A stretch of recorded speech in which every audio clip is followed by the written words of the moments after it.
Hola, buen día a todos. Hoy les quiero compartir mi experiencia con el TOC de mirar a las personas. Mi primer año fue incómodo. No supe cómo manejarlo y recuerdo que estaba muy perdido. Anteriormente comenté la primera vez que tuve este TOC. Si desean verlo, pueden revisar mi video anterior. Para los que no sepan qué es este TOC visual, se los voy a definir rápido. Es cuando no puedes controlar tu atención de la mirada, ya sea de reojo o periférica, cuando estás con personas.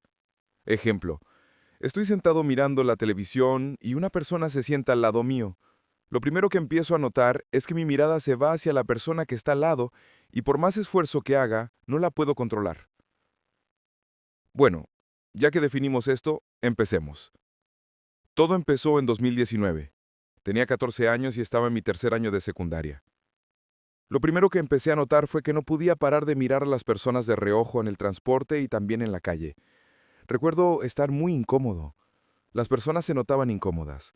Algunas tenían miedo, otras pensaban que quería pelear con ellas, y otras, luego de vernos muchas veces, llegaron a pensar que estaba enamorado de ellas.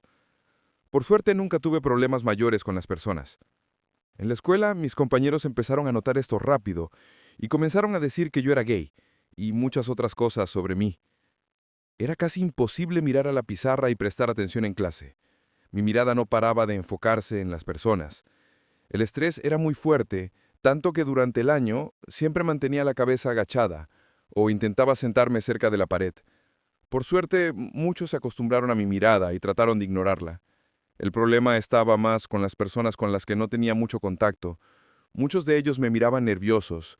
También hubo algunas mujeres que pensaron que yo estaba enamorado de ellas. En mi familia puedo decir que ellos se adaptaron fácil, creyeron que yo era gay también. Quiero aclarar que siempre fui un chico de casa y no salía mucho. Cuando tuve este TOC dejé de ver a mi familia y pasé a estar casi todo el día en casa. Mis hermanos y mi madre ignoraban mi TOC, aunque al principio sí se asustaron. Espero que les haya gustado el video. Si desean que les comparta alguna otra experiencia mía o que hable de sobre otro tema relacionado con este TOC, pueden dejarlo en los comentarios.